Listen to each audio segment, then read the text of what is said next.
If someone displays bad behavior, what should we do about it? That's what we're going to talk about today.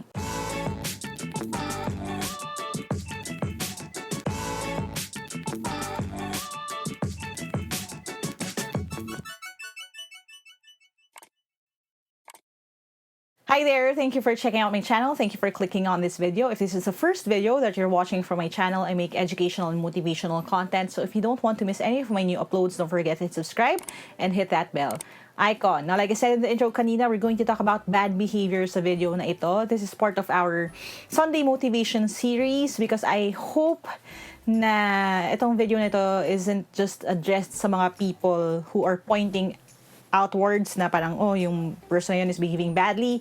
But maybe it can also help us deal with our own bad behaviors. Kasi of course, lahat tayo na nabubuhay pa, laging merong room to improve.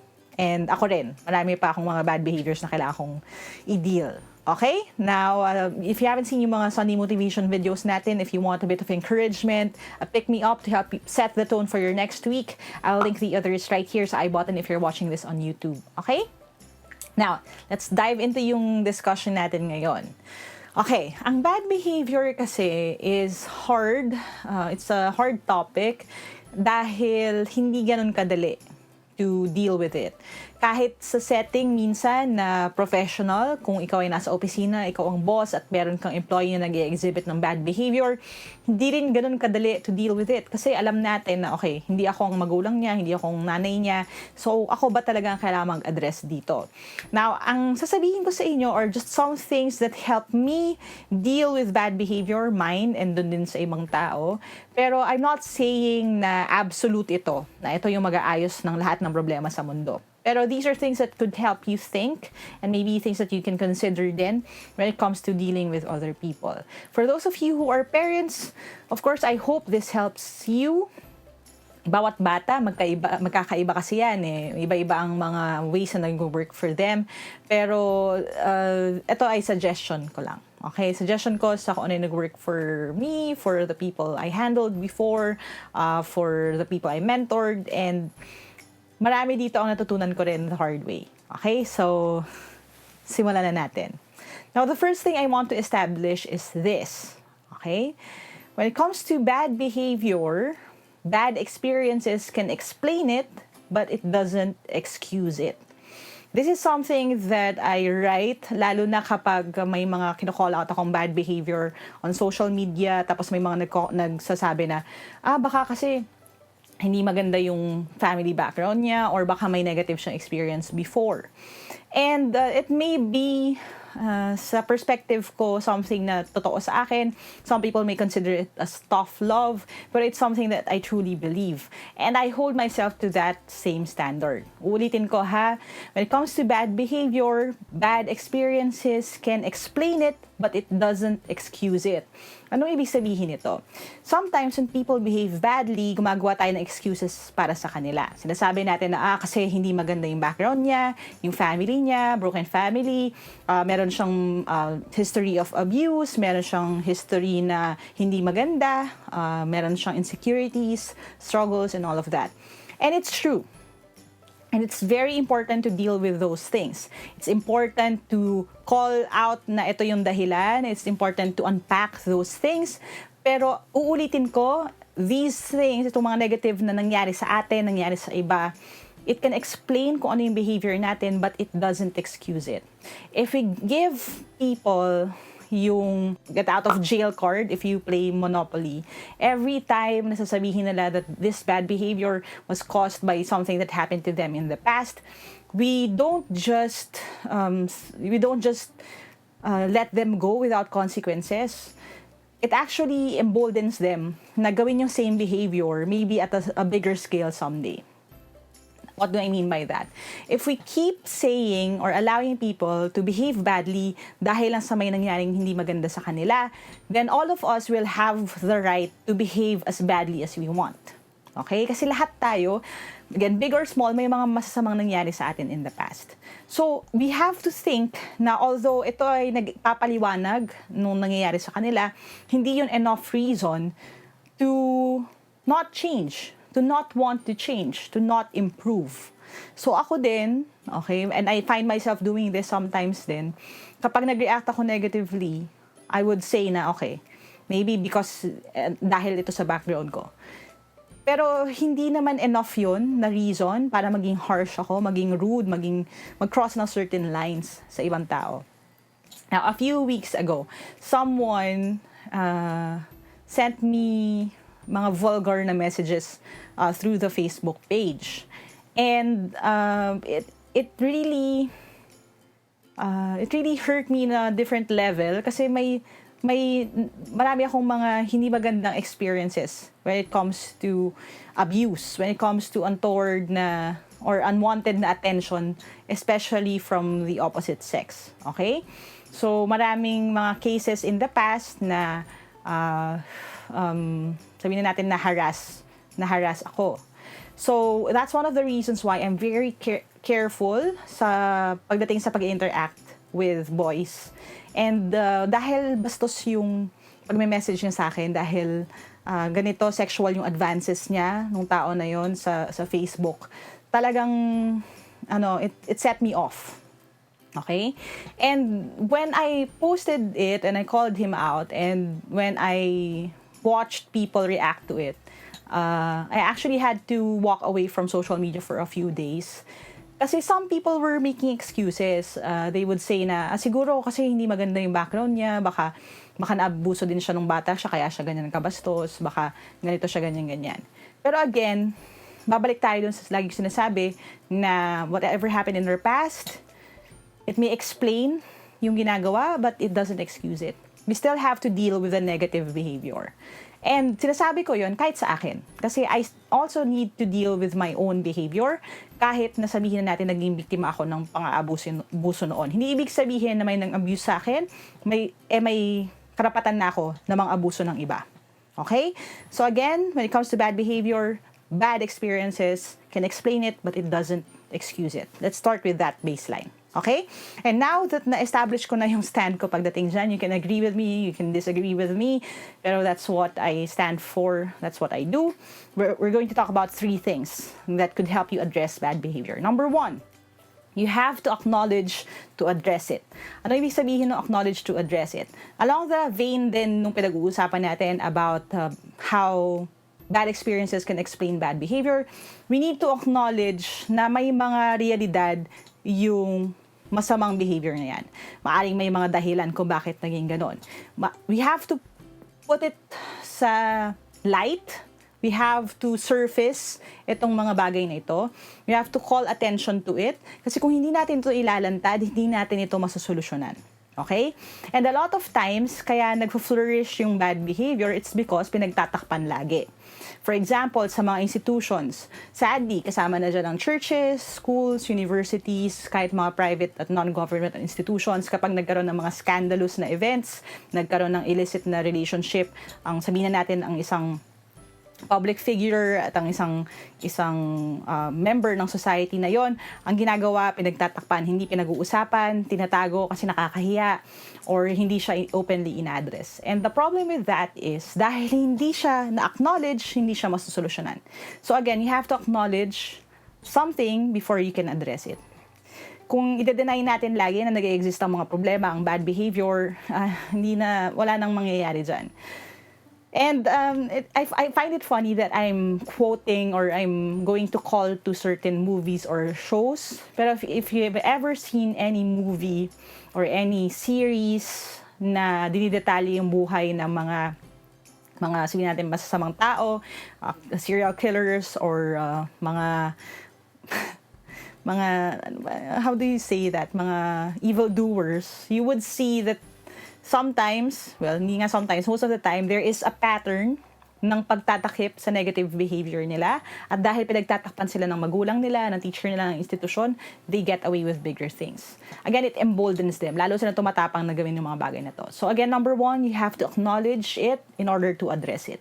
Number 2, letter B, you have to be firm but gentle. Ano ibig sabihin nun? When we talk about admonishing people, when we talk about setting standards, when we talk about addressing bad behavior, dapat firm tayo. Pag sabing firm, immovable, ibig sabihin kung ano yun, yun talaga yun. Kung ano yung rules, Ganun siya. And kung ano yung rules, nag-apply dapat sa lahat ng tao. Now, I have been a recipient ng punishment and recipient din ng grace on multiple periods of my life. I'm not saying that I'm perfect, okay? And I'm not. I'm far from perfect. Pero one thing that I appreciate is when people are firm when it comes to their judgment, when they're firm when it comes to rules. Kasi ibig sabihin nun, ang ina-address talaga is the behavior, hindi yung tao. Kapag ang isang bagay ay nakakalusot ang isang tao, tapos someone does it and harsh yung punishment, malinaw dun sa mga tao na yon na this is not about what we did wrong, it's about us. And it's bad for the person who got away, it's bad for the person na na-punish. Kasi you tend to resent yung person who punishes you or who admonishes you kung hindi siya fair sa iba. At kung nakakalusot ka naman, of course, lalakas yung loob mo na ulit-ulitin yun kasi nga, special ka kasi nakakalusot ka sa mga bagay na yan. Especially for those of you who are in positions of power, if you're a teacher, a school administrator, a parent, mas maganda if you are firm but gentle. Ibig sabihin, kung mag-a-address tayo ng mga issues, wag naman tatawid dun sa point na hindi na ma-redeem ng tao yung sarili niya. Now, we're not going to go into details sa kung kailangan ba physically pinapalo ang bata o hindi. Alam kong may mga iba-ibang views tungkol dyan. But it's another conversation at hindi natin yun pag-uusapan ngayon. Pero ang sasabihin ko would be, any form of punishment can be abused. Hindi lang physical, hindi lang pambubugbog ang abuse. Pwedeng maging emotional abuse ito. If you're admonishing your child and you're saying words like, hindi ka na talaga magbabago, wala ka na talagang pag-asa, that is still emotional abuse.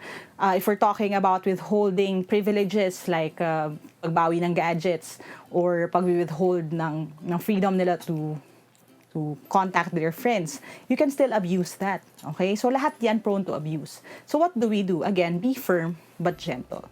And one good thing to make sure that you're able to do that is yung third tip ko for you, which is this. You have to be clear and consistent. Now, ano ibig sabihin nito? When it comes to admonishing people or addressing bad behavior, we have to be clear. You have to be clear about your intent. You have to be clear about the rules. And these things have to be made clear before the behavior happens. Ano ibig sabihin ko dito? Maraming cases kasi sa pamilya, sa grupo, sa organization, sa society, na kapag nag-a-address tayo ng bad behavior, it happens after na nagawa na ang behavior na ito. Let me give you a classic example. When I was in college, wala kaming dress code. Okay, wala kaming dress code kasi kahit na walang dress code yung eskwelahan, I think everyone had a clear idea of the culture of the college. So, dahil meron kami clear idea ng culture ng college, we would show up ready to study. So, disente naman ang aming pananamit, okay naman lahat. Now, the thing was, after people started doing certain bad things, like showing up in school in slippers, or, again, quote-unquote, bad things ito ha, kasi depende naman sa institution yan. Pero for our college, it was bad. Showing up in flip-flops, or shorts that were too short, or clothes that showed too much skin. Again, nililinaw ka per organization na to. Pero for that particular organization, strict sila dito. Dahil may mga tao na gumagawa nito, biglang nagkaroon ng dress code yung school. Now, bakit ko sinasabi ito as an example? That is a classic example of how reactive we are sometimes when it comes to bad behavior. What we deem as bad behavior, ina-address lang natin kapag may gumawa na. If someone broke the rules, bigla ngayon natin siyang ipapunish. But when it comes to having an organization, kahit sa pamilya, mas maganda kung nakaset up na ang rules bago pa may mag-break nito. Now, let me give you an example. When it comes to joining the Team Lyqa review group, which kung hindi pa kayo part of, ilink ko na lang din sa baba. Ang Team Lyqa review group has a set of rules. One of those rules would be bawal ang pagmumura, bawal ang pagbabash ng ibang tao, bawal ang pag-share ng anything unrelated doon sa pagre-review, which is the purpose of the group. Now, these rules were established before the group was open to the public. Ano ibig sabihin nun? In order for you to be part of the team, dapat i-acknowledge mo yung rules. Dapat sumunod ka sa rules na yun. And nakaset na siya in stone and nakalagay na doon na we don't put up warnings, we just ban people right away. At dahil nakalagay yun doon at naka-establish yun and it's something that they agreed on bago pa sila maging part ng team, it's easier for us to deal with bad behavior. Kasi nga, they agreed on it eh. It was clear. It was clear and consistent din sa lahat kasi no exceptions. Anyone who does it, even if sabihin na natin they were helpful dati, they were good dati, pero they suddenly did it, I'm sorry, pero it applies to all. Yun yung sinasabi natin na it has to be clear and consistent. And when it comes to the family, importante rin yun. Okay, again, ayaw natin na maramdaman ng mga tao na sila yung mali. It's their behavior na mali, hindi sila. Now, bakit natin gustong paghiwalayin yun? Kasi if we don't deal with bad behavior right, ang tendency is that people will start believing na sila mismo yung masama. Hindi yung ginawa nila, kundi sila mismo. And if we get people to believe na yung pagiging mabuti o masama ay meron sila o wala sila, mawawala yung chance for change. I like the idea that we should give people the choice to choose certain things. And what that means is, if I make a bad choice or a good choice, it's still on me. The responsibility still lies with the person. Hindi niya pwedeng sabihin na ganito ako kasi masama talaga akong tao. Ganito ako kasi mali yung desisyon ko. At kung nagkamali ako ng desisyon, ibig sabihin, pwede ko pa rin siyang gawing tama. Pwede akong bumawi, pwede akong pumili ng tama sa susunod na may ganito akong option. So yun yung gusto nating mangyari. Okay, so again, 3 things. You have to acknowledge it in order to address it. You have to be firm but gentle. And then, of course, be clear and consistent. Be clear and consistent with the rules para mag-apply sa lahat, maging fair, and hopefully ma-deal natin ito ng tama. Again, when it comes to bad behavior, bad experiences, a bad past can explain it, but it shouldn't excuse it.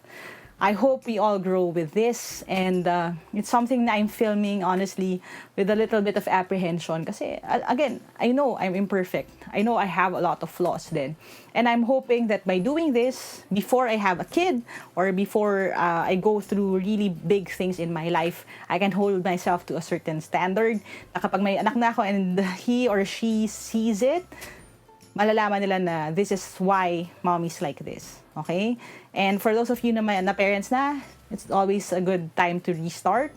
Maybe establish certain rules right now. If hindi pa, maybe something to keep in your heart for the time that you become one. And even if hindi, this is hopefully the way that we treat each other then out in the real world.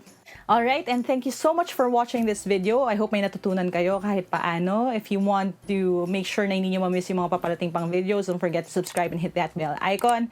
And if you want to reach out to me directly, get reviewers that I may join the online or live events, you can go to www.facebook.com/Team Lyqa. Thank you so much for watching. If you have any suggestions, mga topics na gusto nyo pag-usapan natin next, you can write sa comments sa baba. And I hope to see you soon in our next video. As we always say, never stop learning. Adja, adja, kain yan. See you next time and bye for now.